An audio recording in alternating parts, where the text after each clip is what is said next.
Hello and welcome to my video channel Glen. My name's Glenn and this is my YouTube channel dedicated to vlogging my cryptocurrency journey myself. Obviously what I learn, what I do well at, what I do bad at. Obviously I can share that with you guys. No shilling, you know, there's no I'm not trying to push anything on anyone, you know, and I'm just trying to vlog my journey. And obviously if you like that style of content, if you like to follow that story, then please click the subscribe button, give this video a thumbs up, and you can also follow me on Telegram, which is, you can see just above my head here.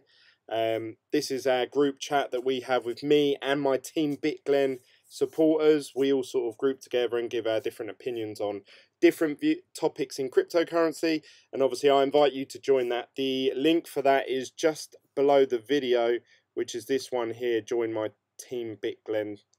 Oh no, it isn't. This one here. Join my Telegram group chat and follow that link through, and that will take you into this chat that you'll see above my head. We already have Frederick in the house, and we always have BBL as well. Sup, gents, and yo. Thanks for joining, guys. It's good to see familiar faces, or shall I say familiar profile pictures. So today's main topic. Oh snap! The super chat. Oh BBL, you've beaten me to it again. I swear you just notice things like got eye of a hawk. You've skipped ahead there. So couple things I want to talk about today actually that have happened to or my opinions of what's happened over the weekend, or I say weekend, last couple of days, probably last 48 72 hours, and then obviously I'll get into some other bits, but the main thing obviously we want to talk about today, because obviously if you've never watched one of these videos before, I do these live streams where I try and interact obviously with you guys as much as I can. Obviously we have the live chat, we have the Telegram group chat. I love hearing all your opinions, whether they're good or bad. I even take criticism in a few videos, and obviously I like to address those just straight away and talk to you guys, and we bounce off each other. But for some of you, you may not want to watch that because you're not taking part. You're watching this at a later date. So what I'm trying to do is obviously have the main topic of the day. I discuss that in the first 10 to 15 minutes. And then obviously after that, it's open to everyone jumping in, and obviously we can bounce off each other. And if you're still here for this, then obviously you like listening to me and obviously Team Glen chatting to each other. So thank you for sticking around for that. So the main topic today is going to be obviously the market crashing. Obviously I'm a bit behind on this really, because obviously this happened predominantly yesterday. I couldn't cover it yesterday. I wish I could, but I was actually at a Foo Fighter concert, but I'll talk about that later. So the markets have all crashed, and if you are looking at reasons why this would have happened, obviously a lot of the websites will tell you that it's all due to the Japanese. God damn those Japanese, crashing the markets, ruining the fun for everyone. Apparently Japanese government have wrote to at least 6 crypto exchanges asking them to improve on their sort of money laundering prevention protocols, I suppose, things they have in place to stop you know, market manipulation, hiding of funds, cleaning money, you know, all those sort of things that could be happening, and probably is, to be fair. So it's probably the government doing the right thing, if anything. Me personally, I think this is a good thing. I don't use a Japanese exchange as far as I'm aware. I know that obviously Binance, I believe, is Chinese, obviously but they're based somewhere else. But essentially this shouldn't really affect obviously a lot of us over in this country, but obviously whenever there's something that happens with big exchanges, people panic, people withdraw their money, they put them into either convert it back to fiat or put it into secure wallets, hard wallets, because obviously what's happened with Mt. Gox in the past, and you know, just people are very nervous in crypto, and I completely understand. I completely get it, because obviously so much scamming and things have happened in the past, hacks, money losing, countries saying no, you're not allowed to do this anymore. We hear this all the time, day in, day out. To me, this isn't a big enough story to cause the market to crash as much as it has. Now, I might be stupid by saying that. I'd love to hear your thoughts. What do you feel about that? To me, I just, I first heard about this yesterday, and I read it, and I thought, oh yeah, that's a good. Like I said, I thought, oh, that's a good thing. The less scamming there is, the better, surely. And for the Japanese government to come in and say, no, you need to be stricter with your controls. I know that they've stopped new people signing up, which potentially is going to put a halt on new money trying to invest in cryptocurrency for a few days, or I don't know, however long. Obviously, they stop allowing new accounts to be registered. But the less fraudulent stuff going on, surely the better for the community, better for the technology. So to me, I saw it as a good thing. So take from it what you will. I'd love to hear your opinion. But since that news got announced, I don't know if it was a coincidence or if this was the start of a snowball effect, if you like. So maybe the market would have dipped 1-2% because of this news. Obviously, it spiraled into sort of more like 15 to 20% drops for a lot of coins. We saw massive sell-offs across pretty much all the altcoins. Bitcoin went down to 6,100, and even on some exchanges it dipped to 5,900. I said in the Telegram group chat just before I got tied up, and I'll get into that in a second. I think we're going to see a 5k Bitcoin at some point today, or over the weekend at least, and it happened a few hours later. So yeah, the Bitcoin seems to have actually held off pretty well compared to some of the others. When I checked it in the late evening yesterday, Bitcoin was down sort of around, I believe when I checked it was down about 5%, but everything else, I think it might have even got to 7% at one point. Everything else that I was looking at was 15, 12s, 20s, 18%, just on everything. So it goes to show that obviously when the altcoins start selling off, they all sell off, which is a little bit frustrating, because really all you're doing is them buying into which one you think is going to pump the quickest.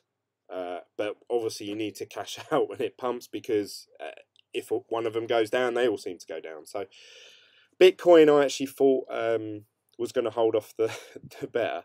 So I don't know. What do you guys feel? Is this potentially a mark of something that's about to happen? This is what I've had going on in my mind. And you may watch this and think, Glenn, you're talking absolute rubbish. You're talking out of your ass. BBL's just gave me my very first super chat donation. Thanks, BBL. He says, Team Big Glen. Team Big Glen! This is what I've had in my mind. Obviously, I've been in this cryptocurrency space now for about 7-8 months. And obviously I take what a lot of other YouTubers or reporters say, or news articles, and I go along with it. I think, yeah, actually they've got a good point. Yeah, I should sell my Ethereum, or I should be buying Bitcoin. I should be holding this. I should be doing that. But then after a little while, I started to think, do you know what? Something's not right here. And it seems like whatever path that I'm led down, eventually obviously I'm getting a door shut in my face, if you like. And obviously I'm losing money. So then I started to think, around the consensus time, everyone was talking about, consensus. The prices are going to pump. It's going to go massive. And admittedly, I done videos like that as well. I said, oh yeah, consensus is meant to be really good and it's meant to pump the price. Get in there now before it jumps up. But then towards getting closer to consensus, I actually took a step back and I thought, if everyone's saying the price is going to pump, it's too obvious. There's too many people saying this is going to kick off, this is going to explode, make sure you get all your fiat converted into Bitcoin.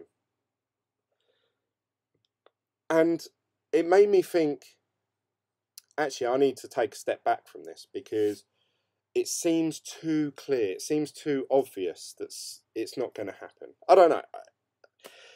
Now, on the flip side of that, to me, if there is market manipulation going on, which I wouldn't know where to start to look for that sort of thing in such a large scale, obviously cryptocurrency, especially like Bitcoin and Ethereum. If something was going to happen, say if a large amount of money was to come in, that large amount of money wouldn't want to buy all these peaks that we've got it to. They're going to want to buy it at prices that, a year ago, 6 months ago. Something just says to me that this is the start of something else. I don't know, this is something that's been just going over in my head. What do you guys think? I feel like if I'm looking online now and all I'm seeing is bad news. Bitcoin's dead. Bitcoin's over. Even CNBC held a Bitcoin funeral today, which I thought was quite funny, actually.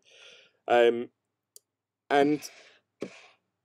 I started looking at this thinking, right, if everyone's saying that it's over, I think surely, based on my previous logic, previous experiences, that means this is the start of something. So, I don't know.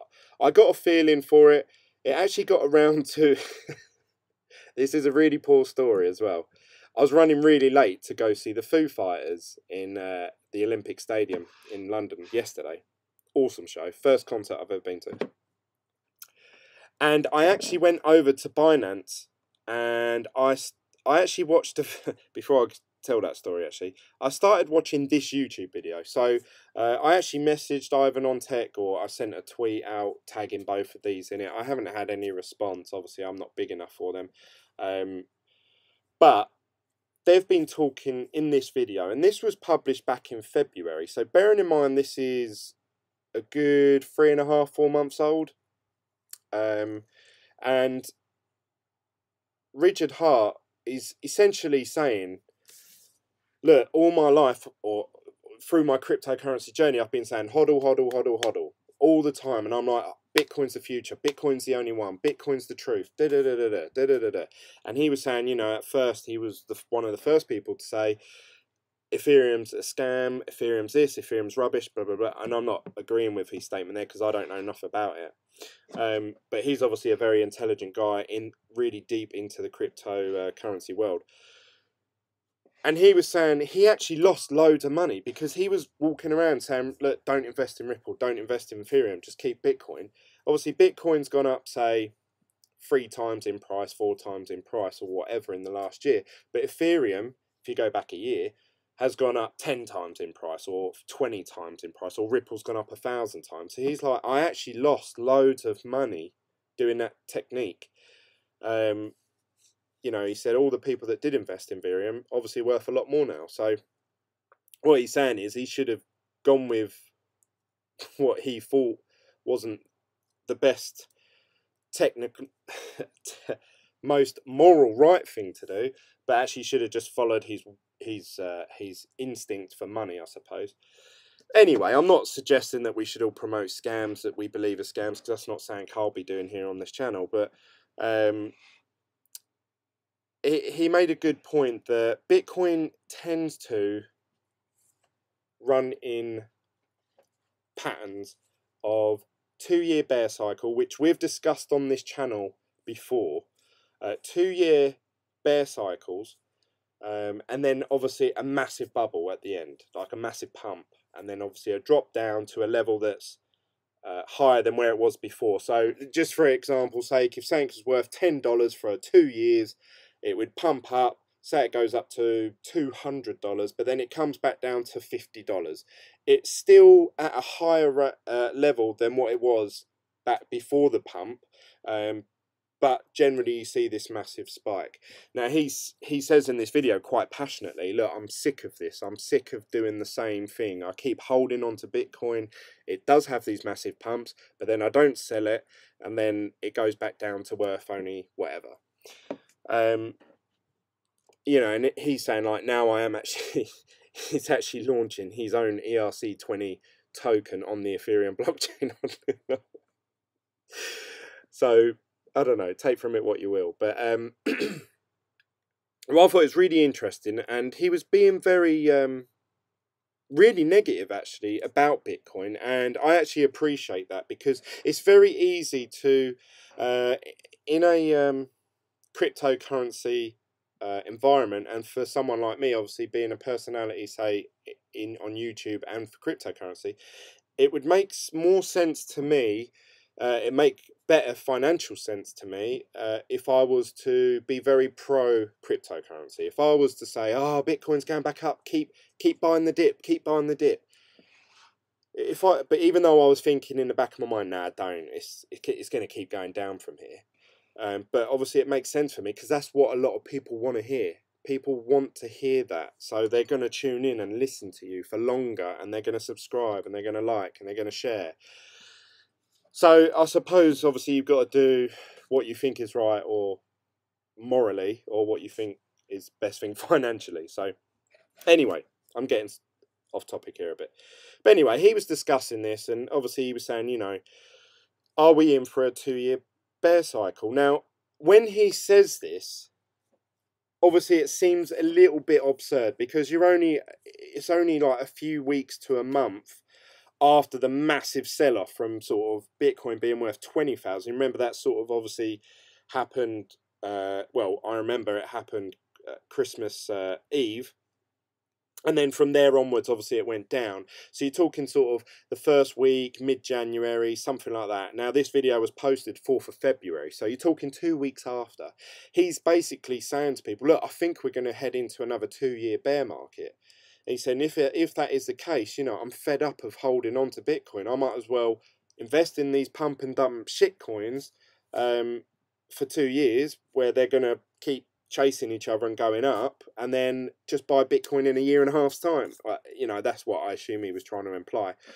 And then obviously see that bull run happen in 2 years' time. Obviously, that's not financial advice. Don't use that strategy. I've got no basis on that. So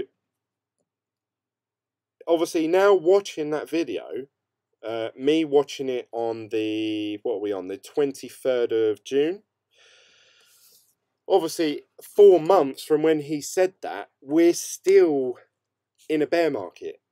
So I thought, do you know what, he actually called it pretty good. And he was even saying, you know, look, we had sort of a resistance level on Bitcoin from, say, 20,000. 18 was the next one. We broke through that. Then 16, then 17, then 12, then 10, then 9, then 8. You know, and he was saying that, and he said it's just going to keep going down for the next probably 2 years, and then obviously see some sort of bull run at some point. Obviously, 4.5, 5 months later, obviously I'm watching this video and I'm thinking, yeah, he's right. You know, because they're still talking about it being worth 14,000 at the time of this video, or whatever, 12,000. Obviously now we're talking about it touching into 5k. So it really got me thinking. At the time, he mentioned a coin towards the end of this, and again, you probably shouldn't go by what YouTuber says, but he mentions a coin on here. They start talking about, he hates IOTA. That's the next coin that I need to do a video on, but he hates it. He talks about a coin called,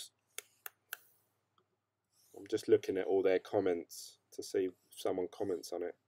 I think it's called Bitball or Byteball. Let's have a little look at it on here.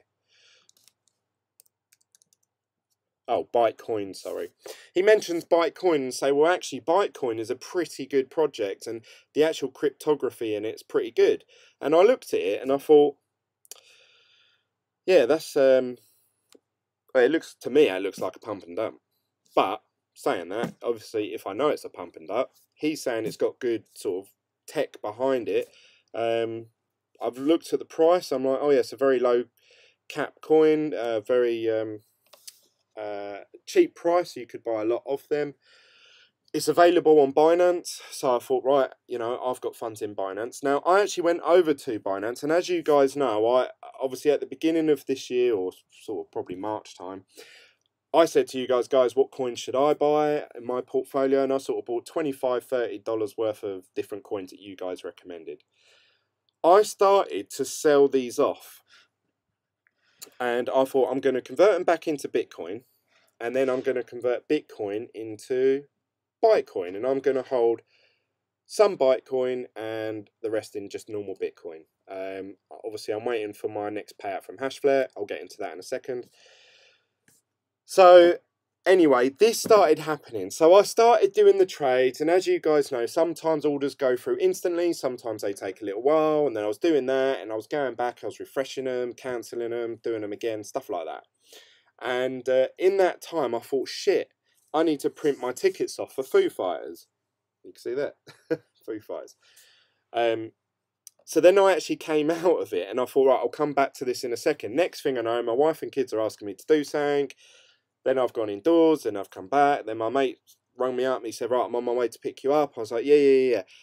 And literally, as I was doing it, as I was selling the coins, and it was only because I was on Binance doing it, that I started to take notice of what the price of Bitcoin is. I haven't really paid much attention to what the price of Bitcoin is for a while. So then I started noticing, oh God, that seems to be dropping quite quick. So I've come out of Binance and had a little look, and I've noticed it's really dropping.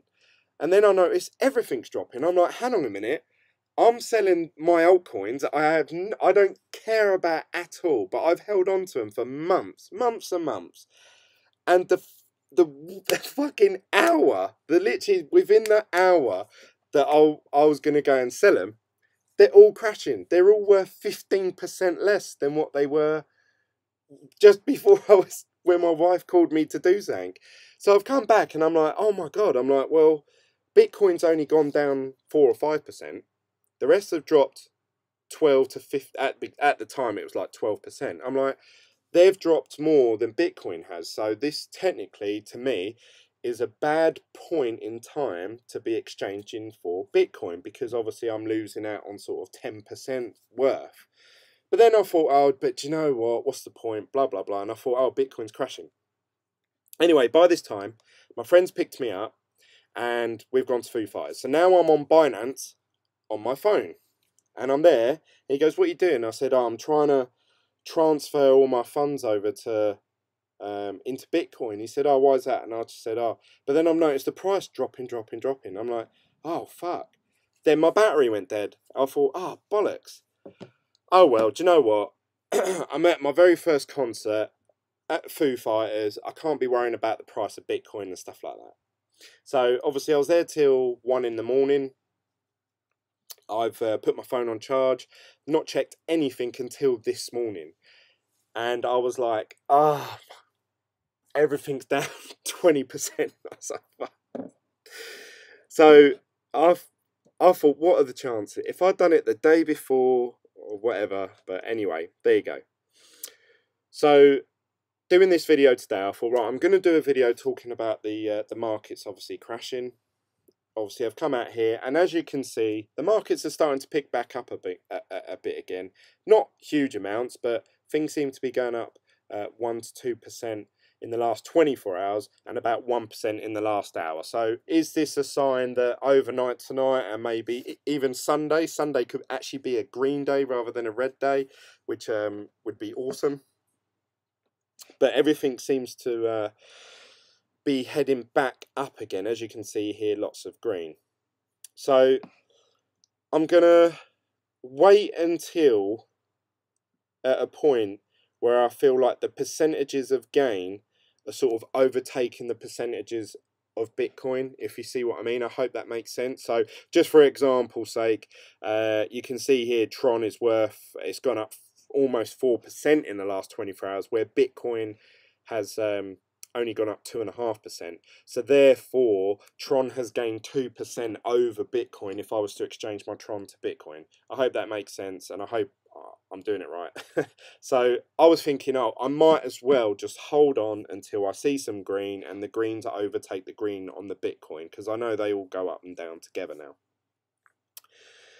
Obviously, the major holdings that I have are actually Z Classic, which I was looking to sell that as well. I know I've talked about obviously accumulating this. Oh no, there's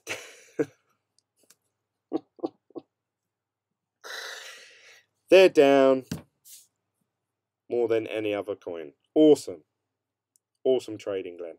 So I actually transferred my Z Classic over to one of the exchanges that accept them, which is Bittrex, I believe. Yeah, Bittrex. So again, I might have to wait until that hopefully goes up a little bit. If not, I might just, do you know what? I might just do it. I might just, I'm fed up of holding altcoins now. So that's where I'm at, guys. That's what I'm thinking. What are your thoughts? Do you feel that there's some sort of market manipulation going on? Do you think Bitcoin's too big for that now? I was watching a video shared by the Crypto Twins. They were showing a video about a gentleman showing an actual pump and dump happening in Electronium that was actually caused market manipulation by one person. That was, and they shared it on their Twitter. I'll retweet it and I'll put it in the Telegram group chat. I saw that video. I think that's quite a few months old, that video, from what I can remember, because I think I saw either a very similar video or that exact same one months and months ago. And I didn't really pay much attention to it because I didn't particularly believe in the Electronium project anyway. My friend Nathan did. But I was thinking, oh, I wonder if this can be applied, but obviously to Bitcoin, because it is such a low market cap. Obviously, it's worth I don't know, so many billions or whatever.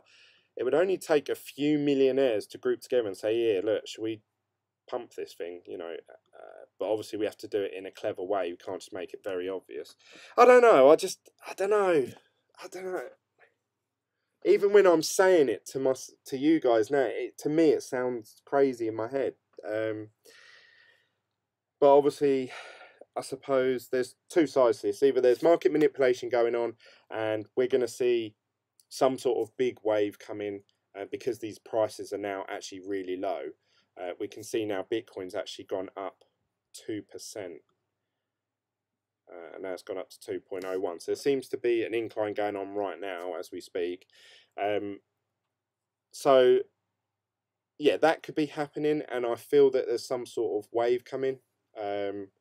If there is, I thought I'm going to convert all my funds into Bitcoin, so I've got it all in one place, all in one wallet, everything I have all in one place. What I would then do is, if I believe that we are in a bear market for an extensive period of time, so let's say, I'm not necessarily saying it's dead on 2 years, but let's say it's going to be another 3 or 4 months, another 6 months. And what Richard Hart's view was, you know, like, you know, from 20k, we've seen like a 60% drop. Then we had a slight increase. Then we saw another sort of 50% drop. Then we saw an increase, then another 50% drop. And he was saying, you know, that's not just a one-off. That is like several cases happening. And obviously this is a pattern I've noticed recently in the last few months.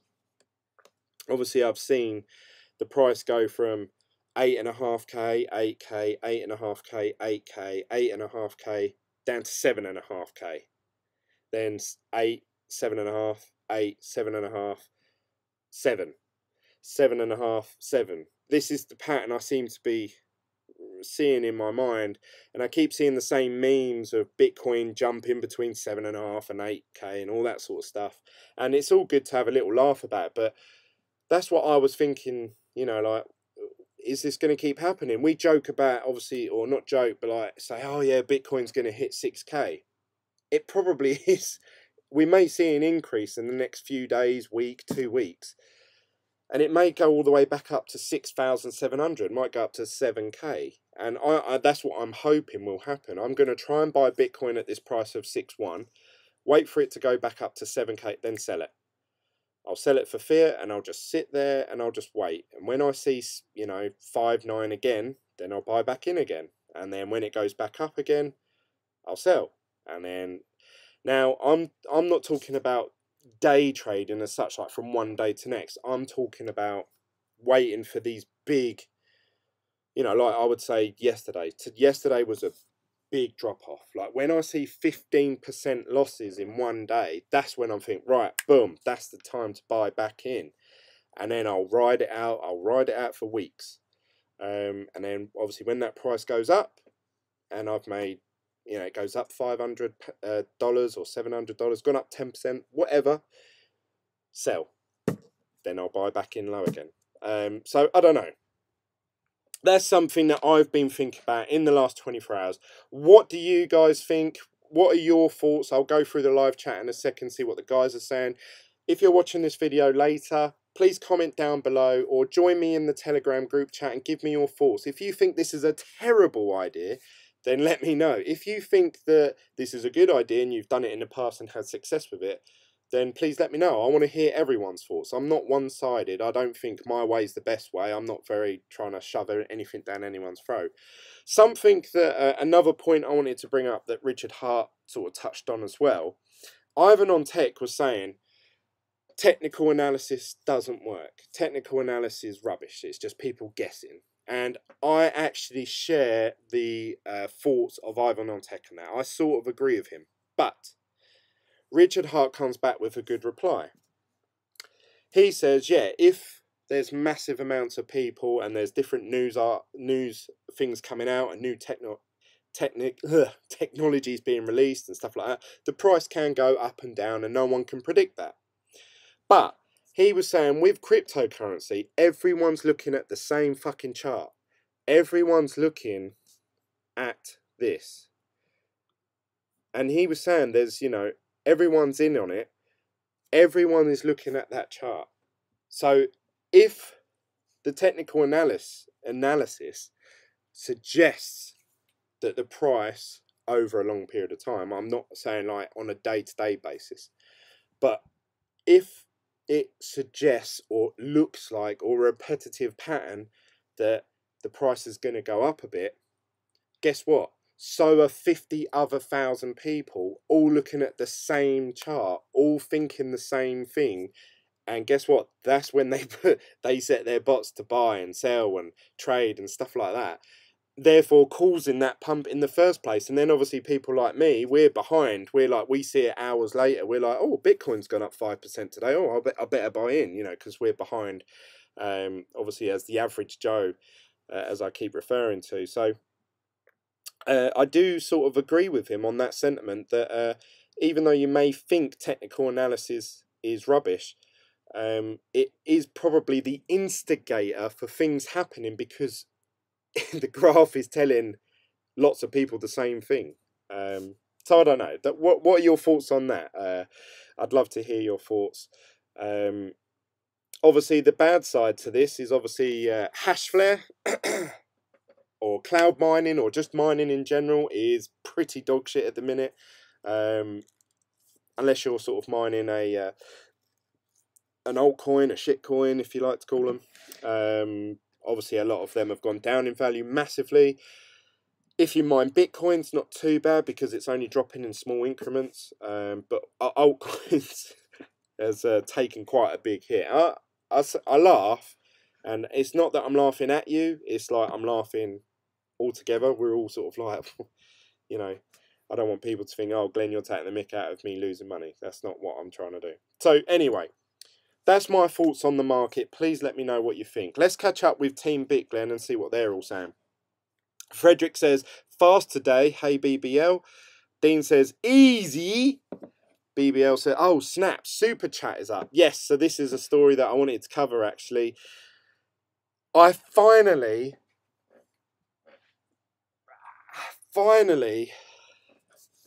have been approved by YouTube to be part of their monetization program. Whoop, whoop, whoop. Which, based on my figures at the moment, I'm set to earn $3 this month. Woo! Big money. Big money. I actually got monetized about 3 days ago, and I didn't sort of comment on it. I didn't say anything to anyone. Just because... let me... how do I get into my... Oh, I want Creative Studio. That's what I want. There it is. So... oh, actually, I don't think I'm allowed to share with you what I should earn. I think it's against YouTube policy. Damn it. I'm going to get kicked off already. Oh, sorry, 47 cents you can see there. So it's based on how many views you have and how many subscribers, and you get sort of a average dollar per 1,000 views. So I've had only 3,900. My subscribers has also gone down, you can see here. Now, whether this is maybe the style of content that I'm producing, maybe people don't like it, maybe they don't like what I'm saying or how I'm presenting it, I don't know. But my subscribers is going down. I also think that this is part of the market manipulation, because bigger YouTubers than me have talked about this quite a lot. You know, Crypto Daily mentions it, Supo Man mentions it, Doug Polk. When the markets go down, so do views and subscribers. And also summertime is a bad time. So I've been approved by YouTube for monetization at a very bad time, because my views have gone down, my subscribers are going down, it's summertime, World Cup's on, who wants to watch me talk in my shed? Apart from you lovely people. So yeah, it's come at a bit of a bad time, but I'm not moaning. It's obviously a goal that I set myself. I've hit that goal, really happy about it. One of those features that gets unlocked, because you have to unlock them actually, is super chat. So it's the same old live chat that you guys are used to, but as BBL was shown here, as he's my first donor, so thank you very much for that, BBL. I'm not sure where that money goes or how I receive it, because I haven't put in my bank details with YouTube. You click this little dollar symbol here and you can put in a comment, and it will get pinned like that for a certain extensive amount of time.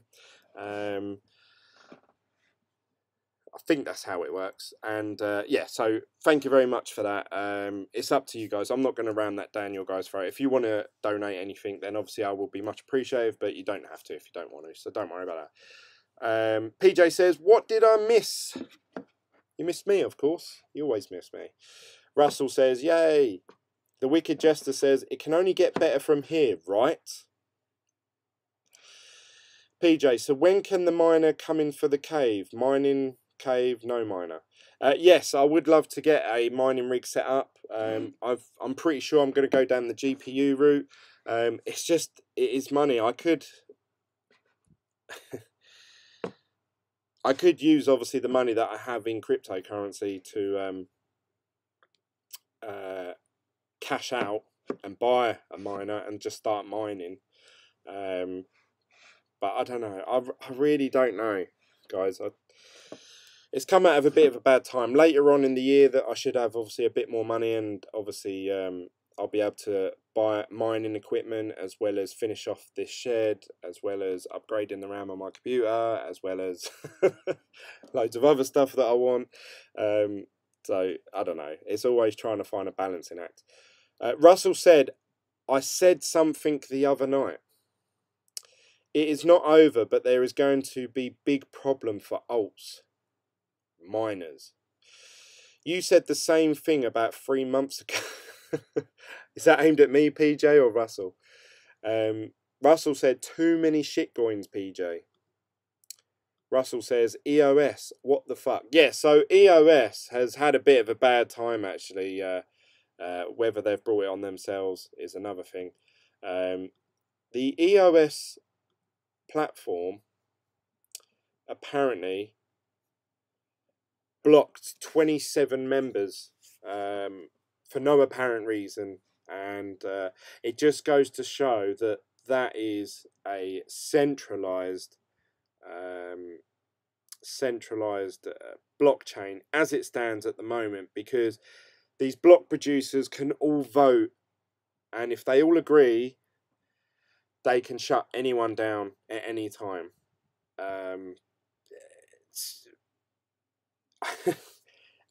I don't think that's the way forward for cryptocurrency, and I think that's actually the opposite. If we want to entrust 27 people, you might as well just do it at the bank. Our banks work pretty well as it is, and we have fast transactions, we have contactless.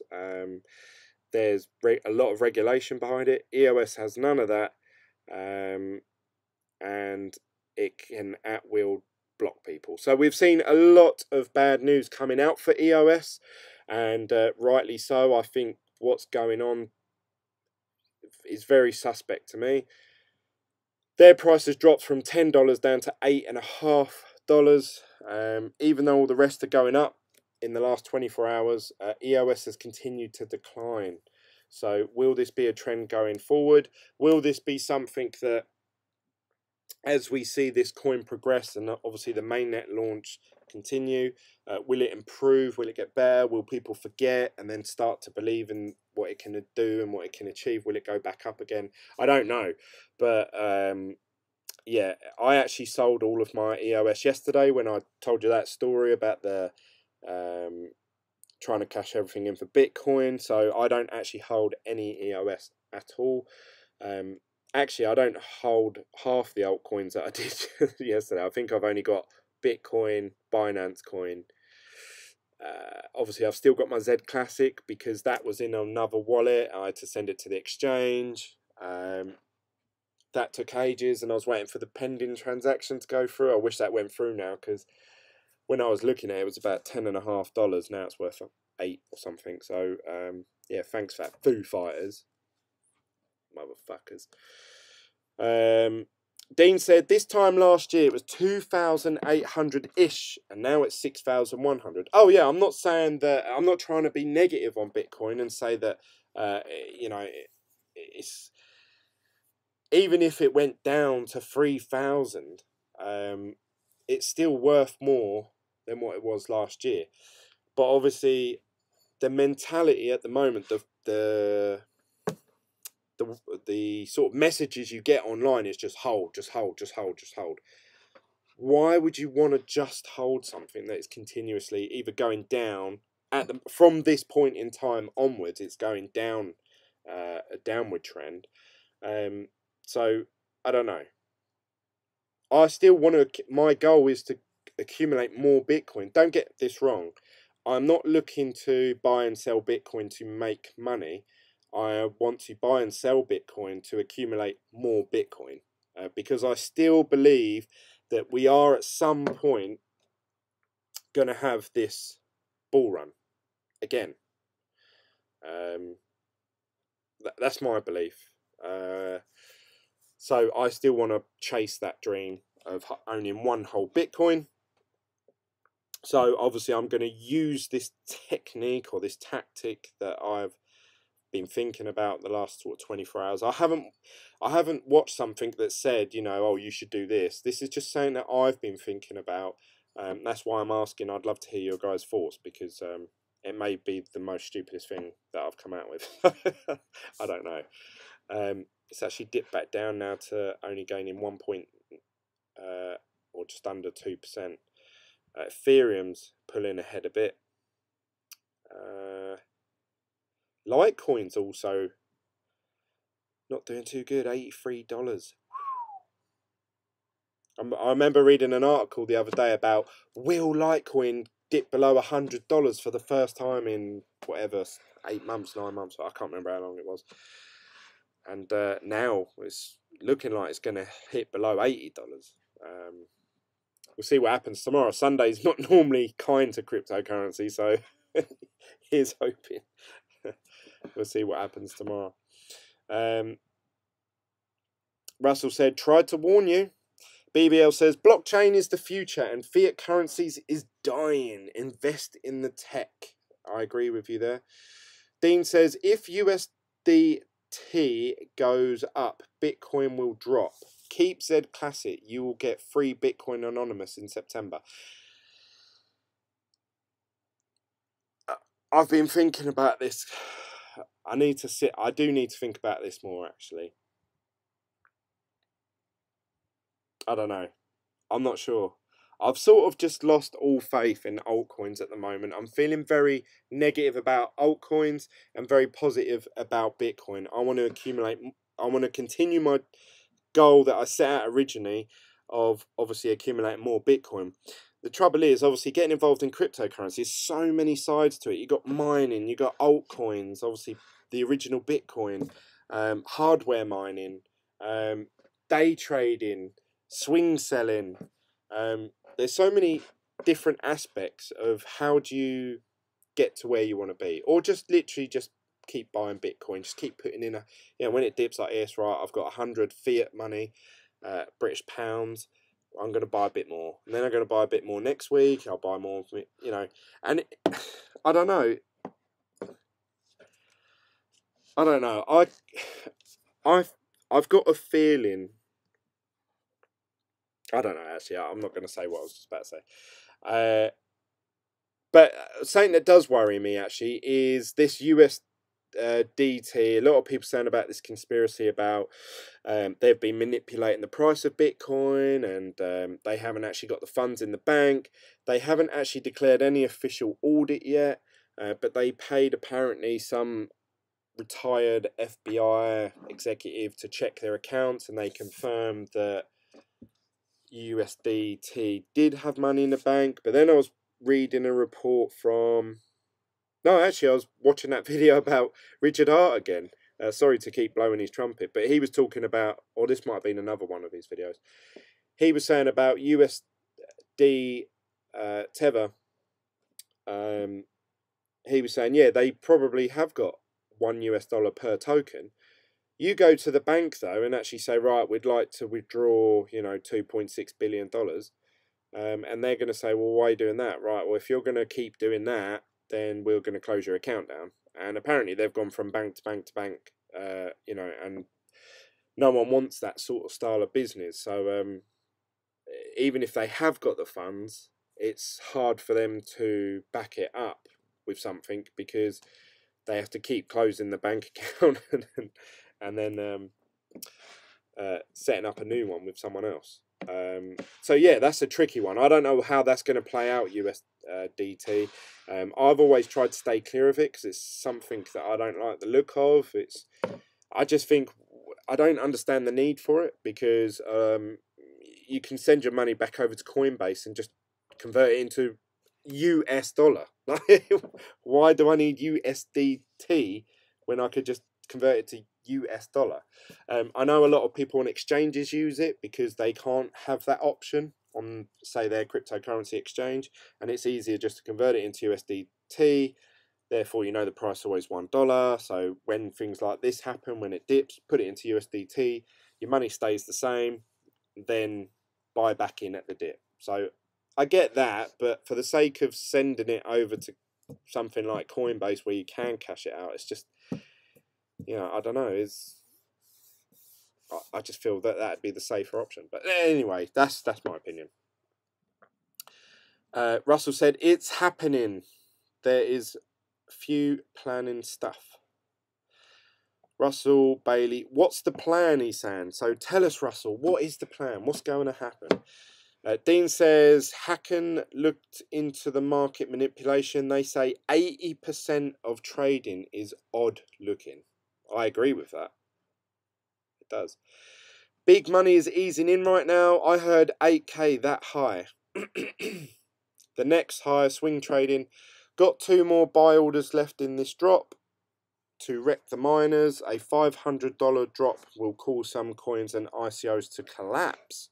What ones do you reckon that would be, Russell? Which ICOs do you think would collapse if Bitcoin dropped another $500? I'd be interested to hear your thoughts on that. I'm still chipping away at the rock face, especially if it trades as it is right now. 27 accounts, Glenn. Yeah, that's EOS is referring to. I agree with you, Russell. It's not a pretty sight. BBL says, Glenn, I will donate $100 Bitmain coupon to Team Bitglen if you want to get an ASIC. I'm feeling generous today. Don't get used to it. That's very nice of you, BBL, because you know, that's. I'm surprised you're not buying another one. I know. Did you get rid of your 250 ones already? And if so, how much did you sell them for, if you don't mind me asking? I did think about it. I thought, oh, I wonder how much, if I can get both of them, 500, then I could probably buy an ASIC miner, because I think some of them are only going for like $700-800 at the minute. Alexander said, take profit when you can and buy again. I should have meant to say buy. Buy again when everyone is selling. That is the strategy. I'm starting to think on your wavelength there, Alexander. I'm starting to wonder why all control over Bitcoin is China right now. EOS, BBL says LOL. They have to support it with Ether. Richard Blake says, hey mate, good to catch you live finally. That's right, thank you for joining, Richard. Don't forget to give this video a thumbs up, guys. I've been talking for a little while now and I haven't mentioned that at all. Frederick, normally you keep me updated with all of that stuff. He's napping, caught him napping. Give this video a thumbs up. I've noticed as well that my video, and this is all poor Glenn. Oh, whatever, Glenn, shut your mouth. I've noticed on my videos, let's go back over to my Creator Studio. I might get in trouble with YouTube because I don't think I'm allowed to show you this page, but who cares? All of my videos, you can see here, I used to get loads of thumbs up on all my videos, but now I'm getting like the last video I'd done, which was the Cardano video, got 1 thumbs up, but 2 dislikes. Wah, wah, wah. My last live stream got 20. That's a decent amount. That's strong. The rest, obviously, sort of around the between 10 and 15 mark. So thank you very much for the likes. I really do appreciate it. It helps get the video out there. It shows up on more feeds, so there's more likely of people clicking on and joining in. So thank you very much for all your support, guys. But yeah, it does seem to be a downward trend that I'm having with this channel, which is a shame, but I've always maintained that I'm not all about, you know, I'm not like, oh, I want to have 1 million subscribers. Obviously, I would love that, but I quite like the community that I've built up, actually. The Team Bitglen community, the Telegram group chat. I feel like there's a good, probably, I would say, between 20 and 30 of you that I see regularly, always commenting on videos. You're always sending me private messages. You're chatting to me. You're helping me out, you know, in different aspects. People message me and say, Glenn, I think this would help your YouTube channel out. Glenn, you should do this with your Bitcoin. You should do this with your Z Classic. Have you tried this exchange? Glenn, I've put you forward for this. I've done this. So loads of people all trying to help me out, all offer me tips and advice, and obviously ask for my you know, what my advice would be and what I think of stuff. So obviously I'm trying to give back as well. So Frederick says, yes, hit the like button, subscribe and follow the Telegram channel. Smiley face. He got it there in the end. Thanks, Frederick. So another topic, a lot of you always ask me, Glenn, have you managed to access your Hashflare account? I've forgotten the name of it. God, that's how long I've been on there. And yes, I have. They messaged me yesterday and they said, resend us the image that you sent us, because I sent it as a selfie with me holding my passport. They actually just want the passport on its own. They don't want my ugly mug in it as well. So I sent that to them and they finally messaged me saying, Glenn, we've unlocked the 2-factor authentication on your account. You can now log in, but you have got 7 days withdrawal limit, so I can't withdraw anything for the next week, which I've gone on there for. Okay, fair enough, I'll take that. I've gone on there, I can't make a withdrawal anyway. My balance is too low because I've not been earning nothing. Awesome. So let's have a look. Let's just withdraw. Oh yeah, account hold. I assume the withdrawal limit is still 0.03, which means I'm 0.008, we're going to say, away, which if Bitcoin keeps going the way it's going, I'm not going to hit that anytime soon.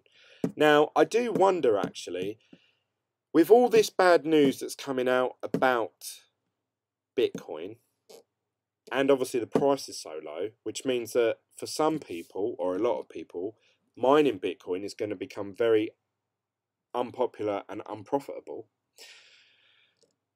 I wonder if obviously a lot of people will switch their ASIC miners off, sell them, get rid of them, trash them, burn them to the ground, set it to a different coin. And I wonder if we'll start seeing a decline in the difficulty rating. That would be interesting to me. Also, another thing, I wonder if, obviously, the Hashflare have sent this message out via email and also on their homepage. Because the current market situations, with the latest spike of mining difficulties exceeding 14%, and then they give a link, please, while the price of Bitcoin continues to decline, the payout was lower than the maintenance fee, which resulted in the balance not increasing and remaining the same. We are considering all possible options while taking into account the available resources to optimize the mining process where it is possible. Obviously, the easy answer to this, and I don't know how easy this is, but for them to just lower the maintenance fee. I think we can all agree, give it a thumbs up if that's what you want to see on the video. I think lowering the maintenance fee would probably be the right thing to do. Now, I'm saying this as obviously someone who's talking in a shed that does not know anything about mining at all. Maybe their maintenance fee is like, no, this is what we need minimum to run these machines. We need to take that fee, otherwise we can't turn the lights on. We can't, feed our families. This is our job. This is what we do, blah, blah, blah, blah. So, it might not be as easy as that. But obviously from an outsider's point of view, my contract that I have with them is currently not mining at all, and I think their business model is a bit stuck really, because obviously if this continues for, I think it's 21 days, you guys have commented in the past saying it's 21 days, if your account mines 0 for 21 days, and when I say mine 0, you actually mine oh, I've been logged out. You do actually mine a certain amount of Bitcoin, but bridges, is that a bridge? That's not. But their maintenance fee that they take in Bitcoin equates to the same as the amount that you actually mine. So it's not that you're actually mining, nothing. You are actually mining something, but then they're taking it as a fee. So you can see here, this is what my account has mined, but their maintenance fee was actually over what I mined. So in theory, I was minus that day, but they don't take anything out of your balance, which is, I suppose, a good thing. Oh no, actually, do they? According to that,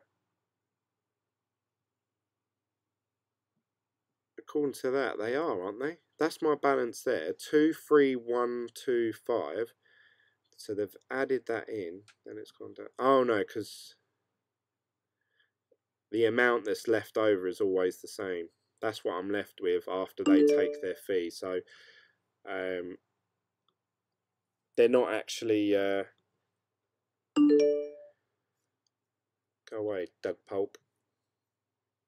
Yeah, they're not actually deducting anything from my balance. So anyway, if their business model is that obviously in 21 days time, or probably now, because it's been happening for what, about a week and a half, so I've probably only got another 2 weeks. If the price stays as it is and the difficulty stays as it is, my contract will cease to exist. They'll end it 0%,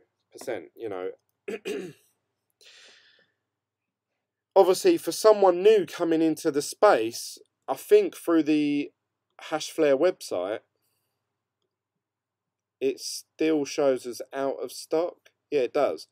So if this continues for another year or 2 years, does that essentially mean then that Hashflare doesn't exist for the next 2 years? Because every single person who has an account, their account is about to be closed within the next 2 weeks, and no one can start up a new account. So that's it. That's the end of Hashflare, isn't it? What are your guys' thoughts? Russell says, BitConnect! Without new mining, soon they will fail. BBL says, it's cool. A guy in the shed told me. Glenn, they are at the threshold of input costs. Yeah, well, that's what I mean. If that's what they need to actually the mining, if the maintenance fee is really like the bottom line, then you know that's it. You know, I appreciate they can't do anything on that. So I don't know. Dark times for Hashflare ahead.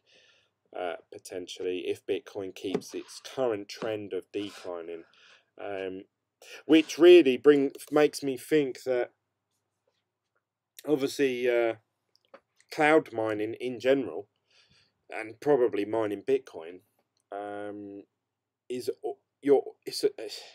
it's always a losing battle all the time. Unless you just keep ploughing more money into it, you're not going to get the money out. And obviously at the moment, even if you put money into Hashflare, it doesn't matter. If they allowed me to buy another terahash, I'm still going to be minus, because obviously my maintenance fee would be higher. So just unless Hashflare require the price to go up the same amount, if not greater, than the difficulty. That's the only way around it. And someone commented on my video, one of you guys commented saying, Glenn, you lost your way a bit when you was discussing the difficulty going up and the price of Bitcoin having to match it. And I still believe that. I read that person's comment on the video, and I still believe to this day that that is true. If the price of Bitcoin doesn't outpace the difficulty, you're always going to start, it's going to start eating into your profitability of mining Bitcoin per day. So,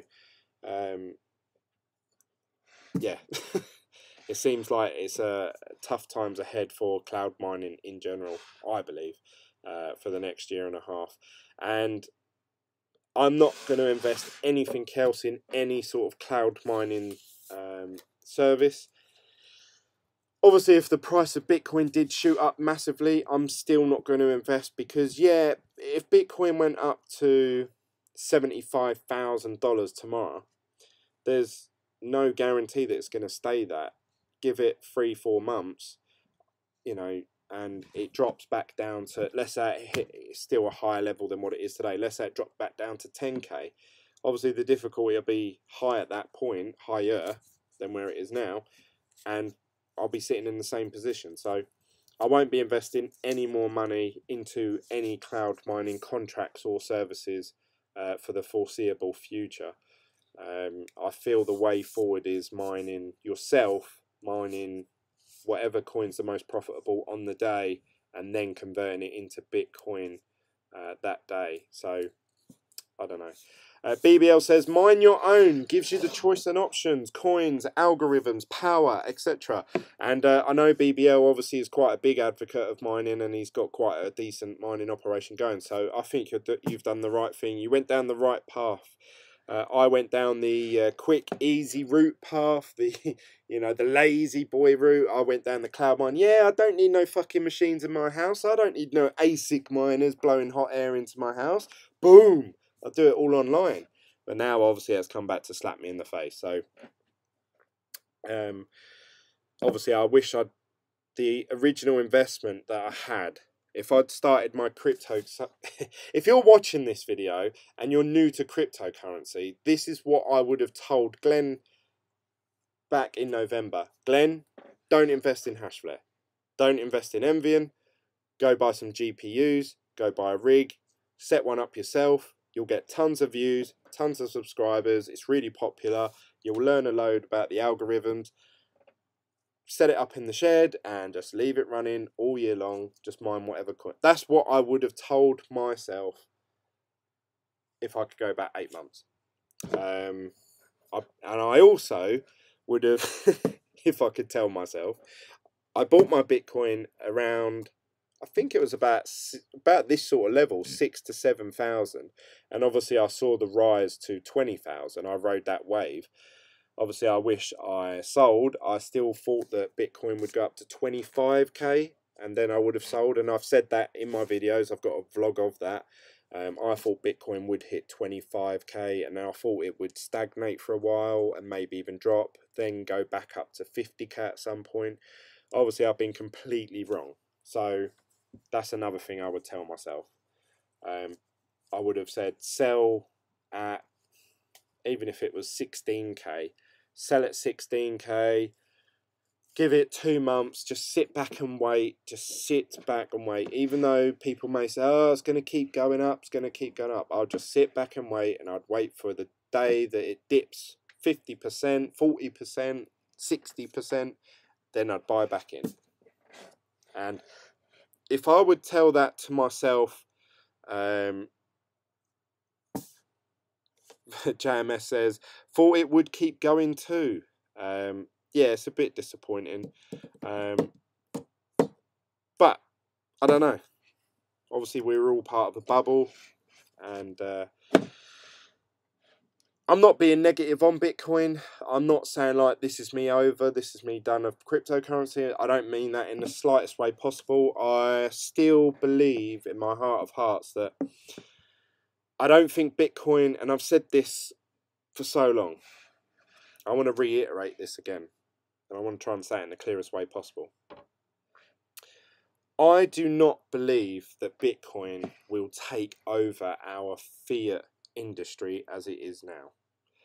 I think that it will work alongside it, and I believe it will be used as a world currency that we can all use to compare what our fiat money is worth compared to the rest of the world. That's where I see Bitcoin going. That's what I see it being used for. I don't know. What are your thoughts? Just like gold. We could say, oh, a bar of gold is worth 4,000 British pounds, but it would set you back $8,000, or it would set you back so many euros, obviously, and that's really all gold is used for. I feel that that's what's going to happen with Bitcoin. I can't see it being used as a instant payment service just yet. I know Lightning Network apparently obviously is getting better and better and more widely adopted, but I think that's going to take a long time for it to be taking over the systems that we have in place currently. So, I mean, it took the UK long enough just to get chip and pin. And I think in some parts of America, they still haven't got chip and pin, which is mental. My friend said that he went travelling, and there are a lot of countries that still do the swipe and signature method, which to me, that's just crazy. Like, I think, oh, it's so easy to steal someone's card and just copy their signature. Something that did happen, actually, one of my friends, her bag got stolen, and it was a bunch of lads, we assume, that were just pissed, and they were all having a laugh. They've stole her handbag. She had a phone in there. She had a wallet, a purse, and she had her bank card, which had contactless. Now, in the UK, I don't know where if you're viewing this from a different country, in the UK, we have contactless on our bank cards. I was about to show you one of my cards then, just to show you it, but that's not a good idea, is it? And you can just literally tap it, and it'll go beep, and as long as the transaction's not over £30, it will just go through instantly. No thumb or face recognition or PIN number or password. You just go beep. Now, they've stole her card. They've gone into McDonald's. That's where I'd go if I stole money. And they have done a load of transactions for £28. And they've gone beep, beep, beep, beep, beep, beep. They've also then gone into a off license, a news agent, a shop, whatever you want, a corner store. They've gone to they've done bought cigarettes or fags and got cash back, again equivalent to just under £30, and they've gone beep beep beep beep beep beep, and they used that. She said that they got out about £350, but that's all she had in her account, so it maxed it out. They couldn't do it anymore, so then they've just shut the card. And I thought, that's a flaw in the system. Obviously, if you had Bitcoin or some sort of app, I feel that Apple Pay is actually more secure than contactless, because it does the same thing. You can go beep, but it needs my face. Or if you've got the older style one, you obviously use your thumb. At least you have to sort of like double tap it, and it comes up with your card details, and you just bing. So I actually thought, Apple Pay is actually more secure than my cards, which I thought was a bit unusual to think that. People driving around the M25 scanning for people's cards and charging them. I haven't heard of that one. That's quite clever, actually. Just driving. The M25 is a loop around London, so literally you can come off at any junction and obviously get to wherever you want to go in London. So JMS says, what's the range? He wants to know. JMS wants to get in on this. He's going to start driving around New York just beep beep beep beep beep. It's never too late to change the game. So that's really it, guys, from my point of view. What do you think about the markets? What do you honestly feel has caused this crash, this dump in the markets? Do you think it's price manipulation? Do you think something else is coming, that maybe we'll see a massive bull run from these prices? Do you think we're going to see a slight increase and then another big drop? Can we see Bitcoin going to 5.5K in the next coming weeks or months? I'd love to hear, obviously, your guys' thoughts on that. That's sort of really what I'm hoping. That's what I'm sort of betting on to happen. Obviously, what's his name? Doug Polk actually done a bet with, is it Tony Vase, another YouTuber who does technical analysis. They had a bet of $10,000 that at some point this year, I think one of them betted that Bitcoin obviously would go up and be worth more. And I think Doug Polk said, I think that it's going to hit under 6K, so it'll be 5K something.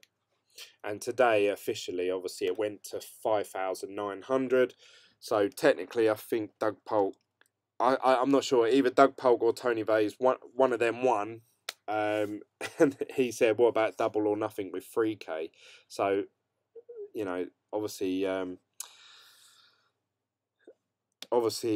Doug Polk thinking there that Bitcoin is going to hit 3K at some point this year, which would put us below where it was last year. Well, no, just over, I suppose. As Dean pointed out, it was 2,100 this time last year.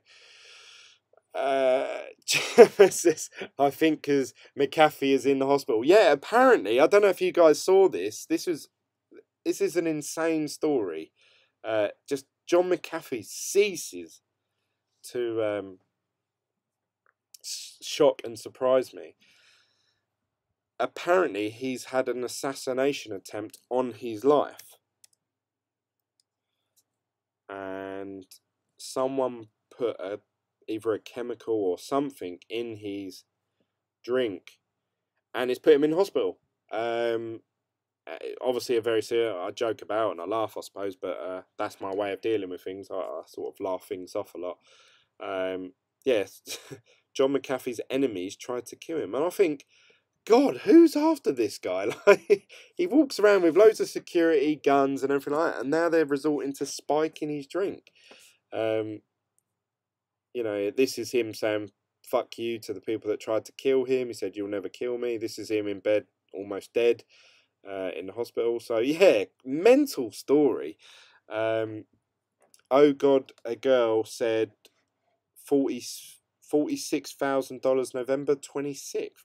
what they're predicting Bitcoin will hit 46,000 by why November the 26th? That's a very precise date there, actually. Dean said it's the Russians.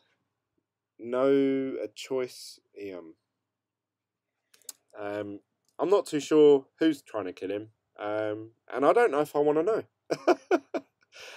Something else I want to point out, actually. Oh shit, what was that called? Now, I was watching the World Cup. I don't know if you guys are watching the World Cup. It's obviously if you're in America, JMS for you in particular. It's you call it soccer, but over here we just call it football. World Cup's on at the moment, and tonight it was Germany versus Sweden, and intense game it was. Intense. Germany scored in the last. I think they had 15 seconds remaining. It was the last kick of the game, and the striker, it was an awesome goal. He shot it up and it curved in perfect. Honestly, you couldn't have kicked it any better. It was literally a perfect free kick. Anyway, they went down to 10 men as well, which is more staggering. They went down to 10 men, and they actually got better. They went down to 10 men and actually played better. They were just taking shot after shot after shot. One hit the bar, one hit just the keeper's hand. So I thought, God, Germany are really trying it. I feel really bad if they go out. Anyway, they went out. This is my point. Why am I talking about this on a cryptocurrency video, Glenn, you dickhead? So I'm watching it, and in between the game finishing and obviously them doing the post-analysis of the match, you know, where you see a load of pundits all going, oh yeah, I mean, their football was amazing, blah, blah, blah. There was an advert that came on for a cryptocurrency, and I thought, what? I've never seen cryptocurrency on TV, like actual TV, not on YouTube, actually on mainstream the World Cup as well. Like it was, and the name of the cryptocurrency was, I think it was HDAC, something like that. Oh, it's not on there. And it was saying that it was a cryptocurrency for the Internet of Things. Let's see what HDAC is. HDAC advert World Cup. What is HDAC, the World Cup blockchain advert? Ah, there we go. People talking about it already.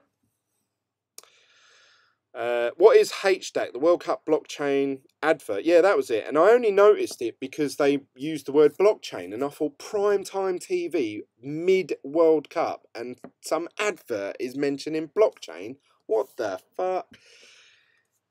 If you've been watching ITV's World Cup coverage in recent days, you may have spotted a technology-focused advert lurking in between the plugs for the cheap pizza and beer.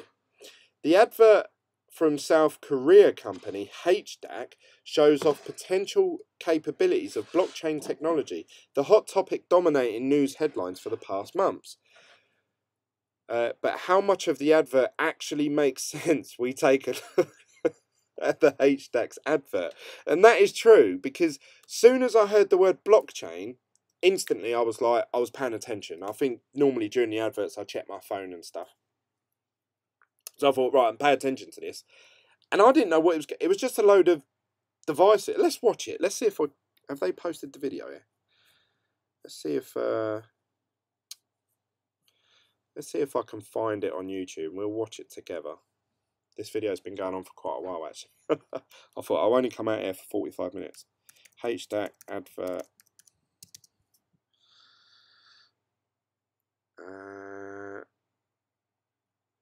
Oh, look, this one's a minute long, so let's see if this is in English.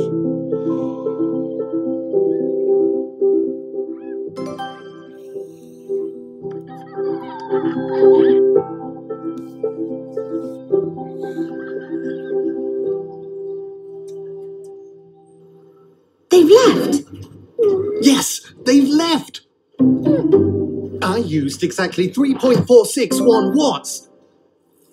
I only used 3.467 litres, just like my family wanted.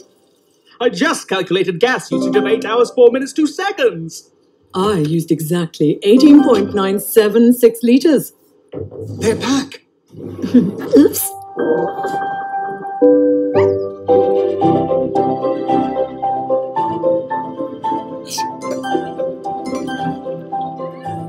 HDAC technology platform is smart and secure thanks to the blockchain solution. HDAC technology, now and tomorrow. I have no idea what that coin is. I have no idea what they're trying to do. The advert doesn't explain to me at all what it is. It seems to be that a load of devices are telling each other how much electricity they've used. And the dog witnesses all this. I don't know. What do you guys think of that? But what just shocked me is that the equivalent in say America, or in terms for anyone who's watching this that isn't in soccer, the equivalent in America would be a advert for a blockchain coin taking place during the Super Bowl. So this was huge. I was sitting there, I was like, oh my god, there's a cryptocurrency ad during the World Cup, during Germany versus Sweden, massive game, where Germany were about to get kicked out. So, yeah, I don't know. What do you guys think about it? I might have to actually look into HDAC, but if experience has taught me anything, the ones that are the loudest in cryptocurrency tend to be the ones that are scams and that hope to make money out of people, hence why they can afford such large adverts. I don't know. Hyundai is a big company, really. Not for private investors. They had a big ICO some time ago. Let's have a little look, see if what we can find about. Oh look, hang on. Instead of me doing the research, let's let Tech Radar tell us. At first, the HDAC advert shown on both ITV and Eurosport in both English and French versions appears to be yet another flashy corporate video, highlighting the possibilities a blockchain can bring.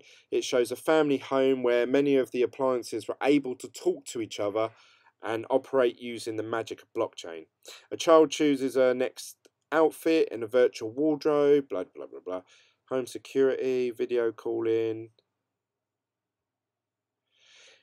It may be that HDAC is simply looking to board the blockchain hype train and highlight the potential that is technology that will able to bring us to users, and in fairness, some of it is closer than we think. However, the company's slogan of now and tomorrow may damage the perception of blockchain, which is already seen as a cure-all many issues plaguing the technology industry today. Tech Radar Pro has contacted HDAC for more information on this advert examples, as well as the company's operations as a whole, but so far have had no reply. So the important question remains, who are HDAC? Headquartered in the Swiss city of Zug, HDAC actually stands for Hyundai Digital Asset Company. As the name suggests, it's part of the Hyundai charitable group, one of the big three. God, there's a lot of words in here that I can't read. A conglomeratis based, I don't know what that word is, in South Korea, the other two being Samsung and LG. The business was set up by Chung Di-sung, nephew of Hyundai CEO Chung Mong-koo, to help popularize M2M transactions, while also enhancing the security of digital payment process. Now heading, I looked up then. Anyway, so you guys are right. Hyundai, not necessarily the car manufacturer, but a appliance maker with Samsung and LG. But the fact that they're advertising this, obviously it's got me looking, and now we're all talking about it, and now obviously Tech Radar released a news article about it, so it's not just me, but yeah, I don't know. Is that something worth looking into, guys?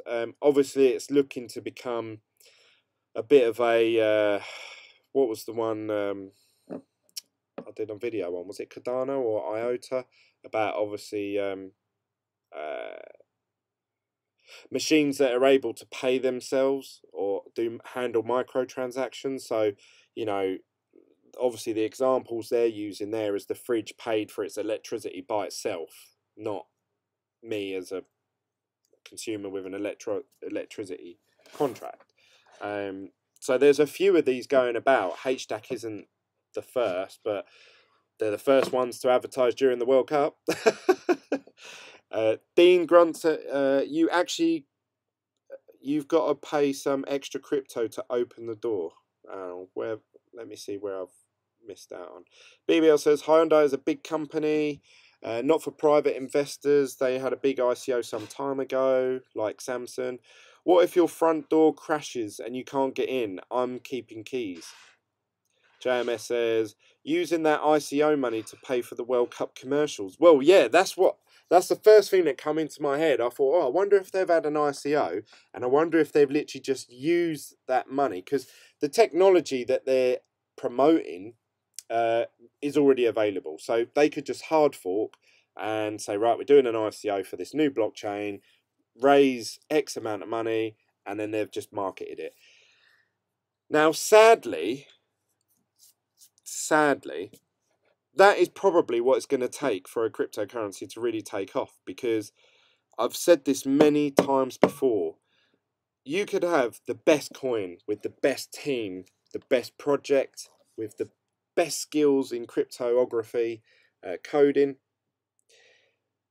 But if they don't know how to sell and if they don't know how to market, no one's going to know that they exist.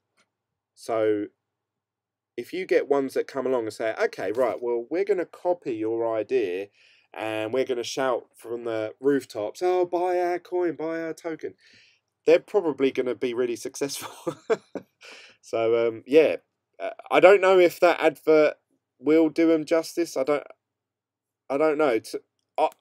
I obviously understand what's going on in blockchain, and when I first saw it about the utility like fridge, freezer, washing machine, all that, like sort of paying themselves. Obviously, I understood, like micro payments from machine to machine, but it doesn't help the fact that I watched it, and at first I thought, what the fuck is this going on about? There's no way in hell my wife would have known what that was going on about. And then obviously this company I've never heard of, HDAC, and I don't know who's going to look that up and think, yeah, I need that in my life. I don't know. If they invented washing machines that could talk to themselves, maybe that'd be quite popular. Using that money for ICO World Cup commercials. JMS says, Dean, you've got to pay some extra crypto to open the door. That could happen, I suppose. BBL says, magic blockchain. Magic equals science. Dean says, I can't remember the 21 word key. That is what's happening. Well done, Dean. You made me laugh there. If you can't remember that 21 word phrase, you're fucked. Keep a bush again.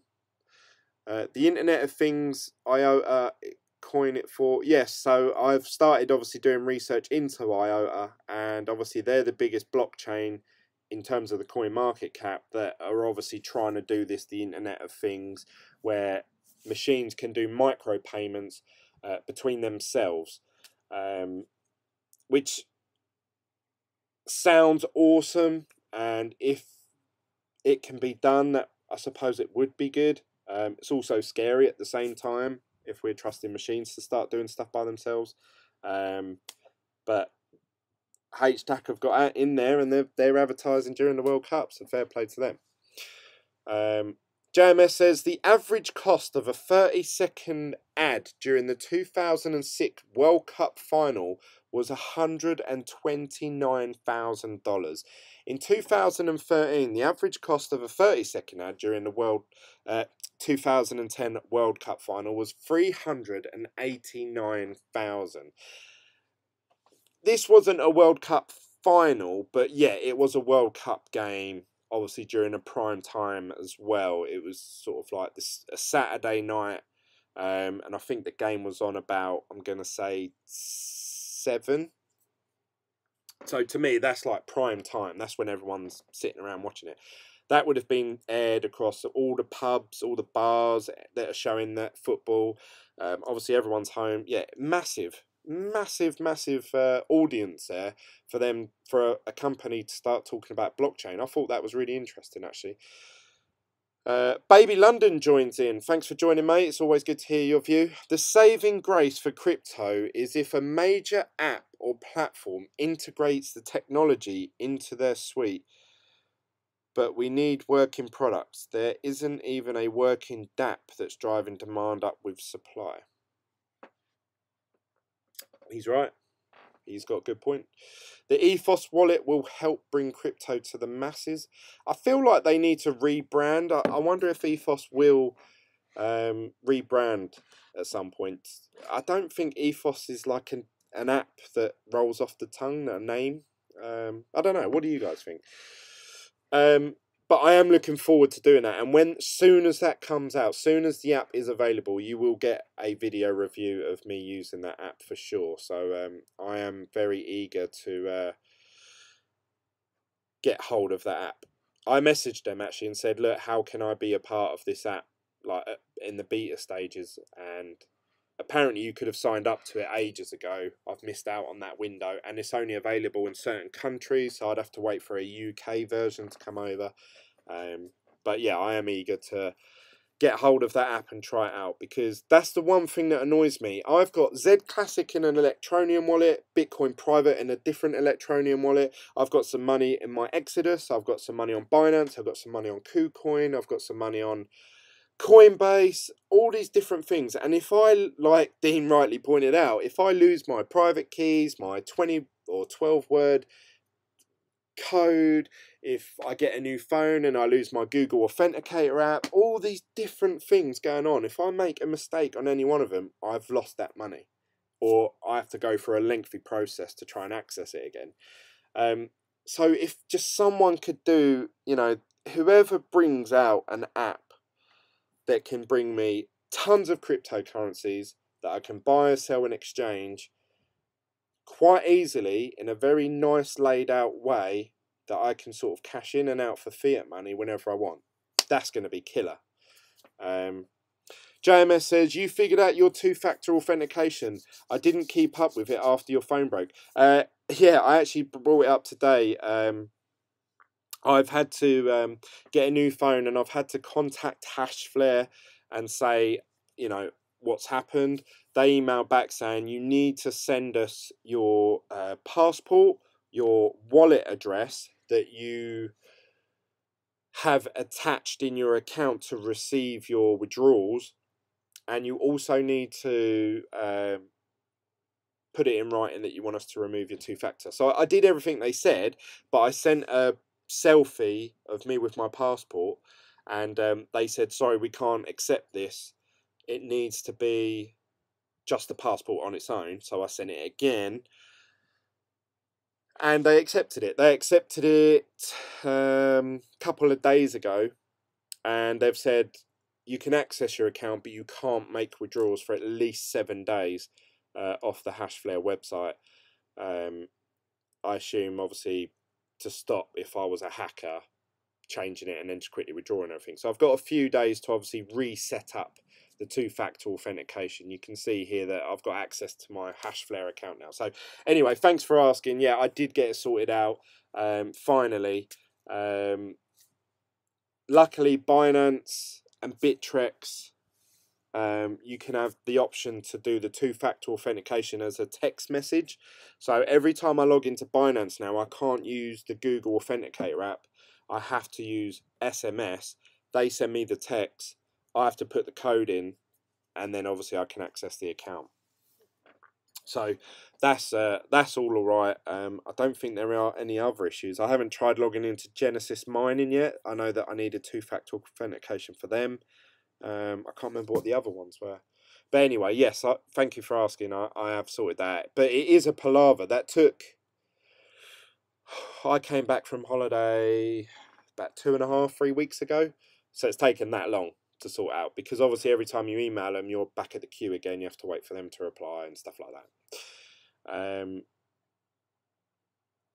Or laptop rather. Carlos Mantos, that's mad.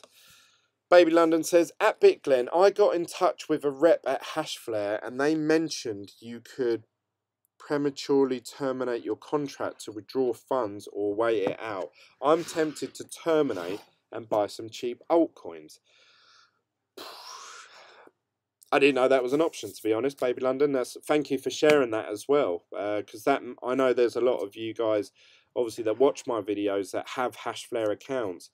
Would you want to terminate your contract today and withdraw? So, say for me, if I could withdraw my 0.02 of a Bitcoin, or would I like to wait it out? I'd probably wait it out myself, because, as I was just saying earlier, I think it's built into the system that if your account is unprofitable for 21 days straight, they terminate your contract anyway, whether you want to or not. Now, I believe they have been unprofitable now for probably a week and a half, maybe a week. So, therefore, we've only got 14 days left to see if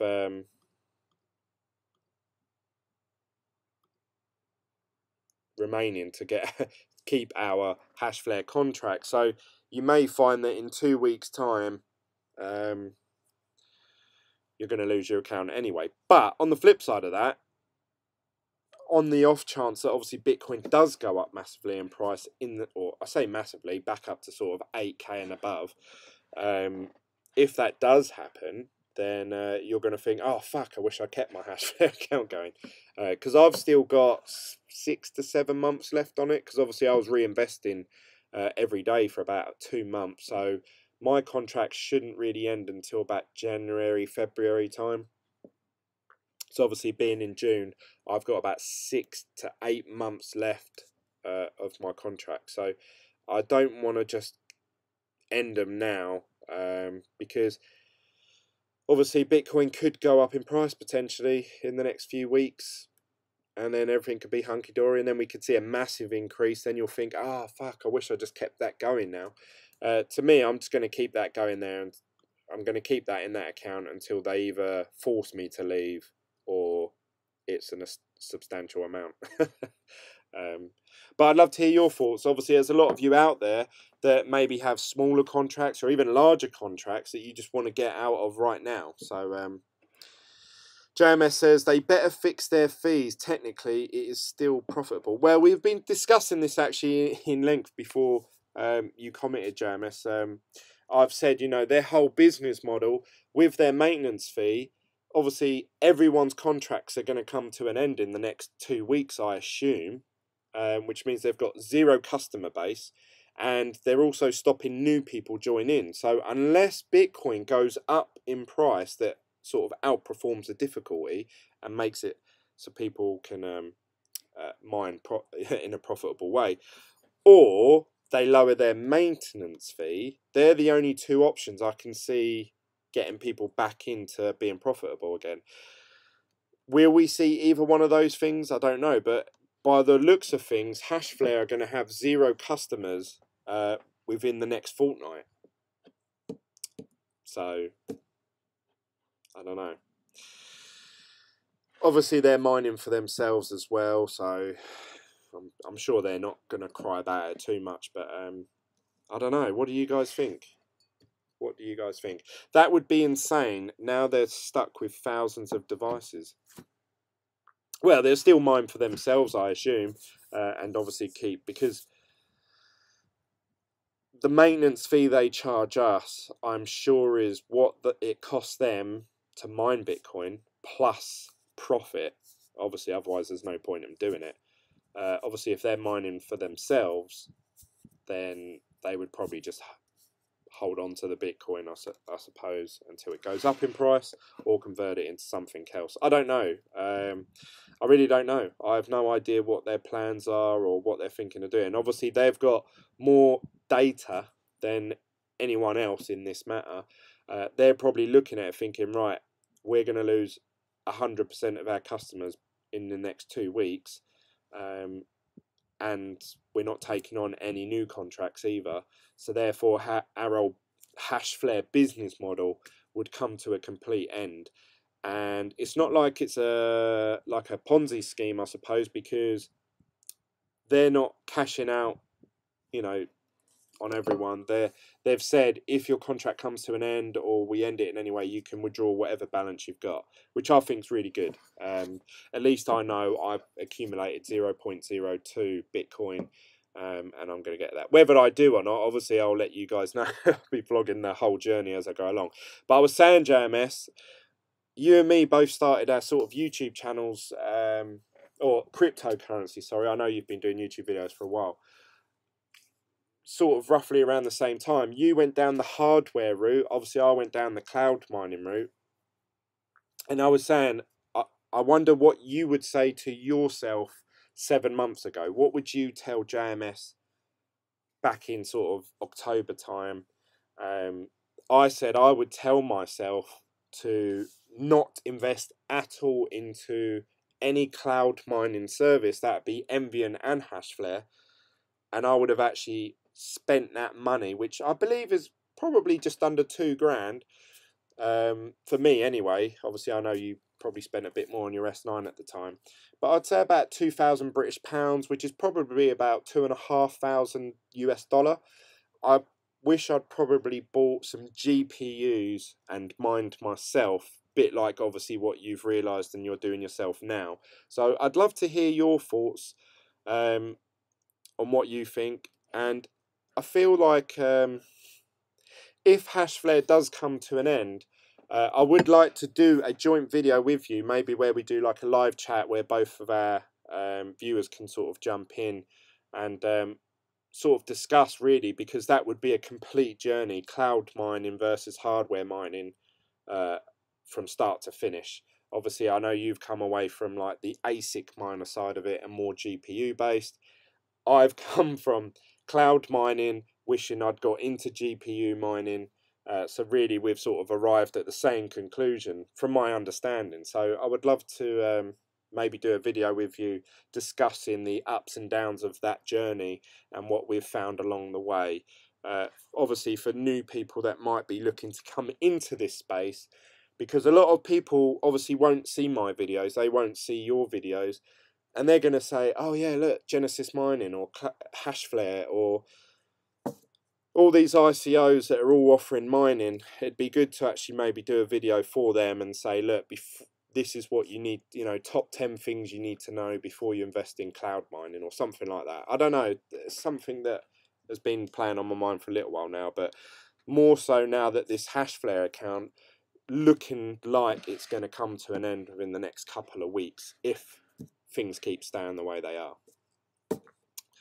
BBL says, I think the custom agents in China mine with the ant miners that come through on their way out.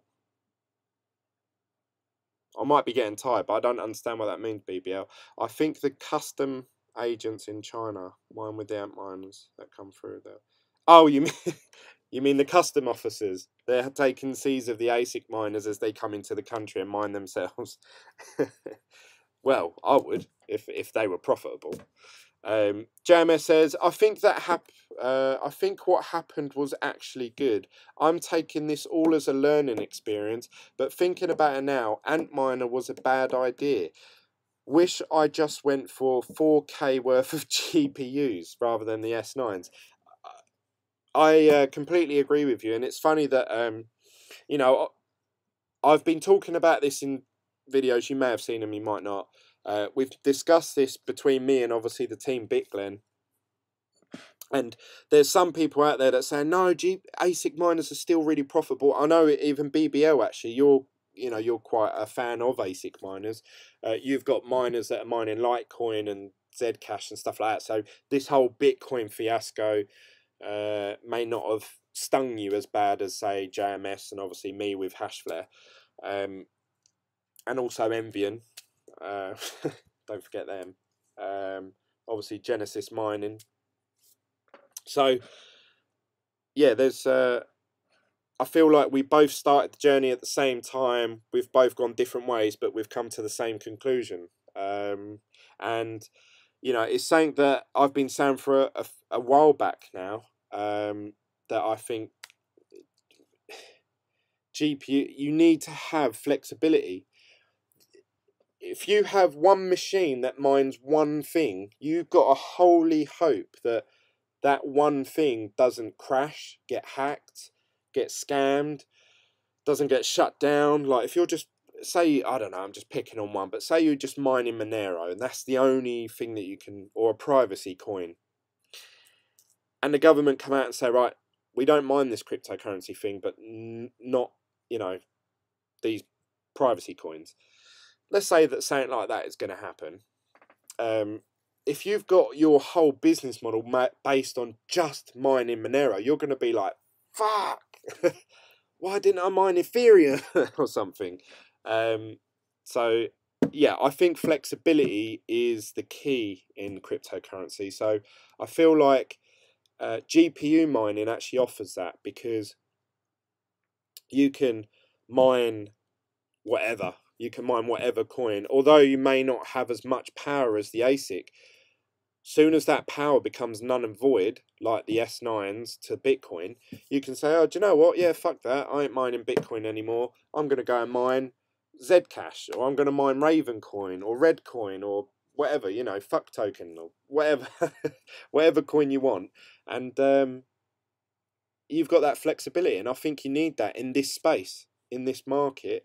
You need to be able to react and change what it is that you're doing, because nothing's going to stay the same. There isn't a coin out there, I don't feel, that you go, yeah, I'm going to mine that, it's going to be profitable for at least 4 years. It's not going to happen.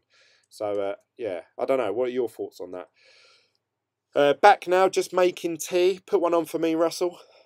Loads of sugar.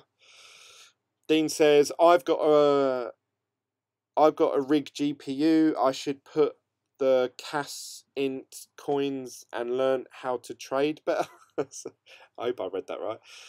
JMS says, Z9 is insane right now. Silicon 50k souls is crazy too. Just Bitcoin is too hard to compete with right now, and the mining scene.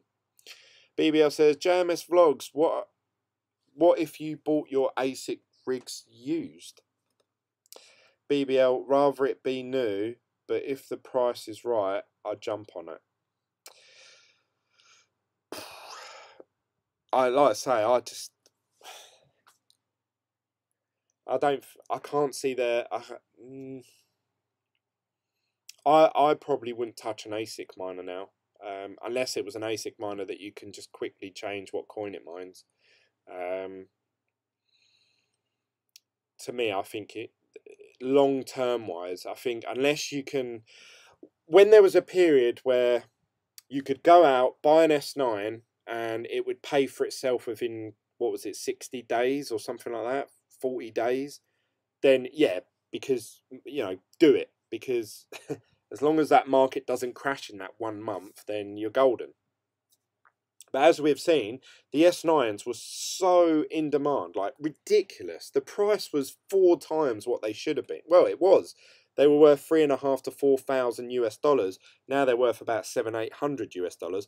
The machine hasn't changed. The parts in the machine haven't dramatically increased or de-increased. It's just that the demand in the market, as the people have realised, oh, actually, they're not that profitable. I wouldn't be surprised if they start selling those S9s for $300-400 if this keeps happening, because no one's going to want them. FPGAs are really hot right now. Yes, a few of the guys in Team BitGlen have recommended this to me several times. I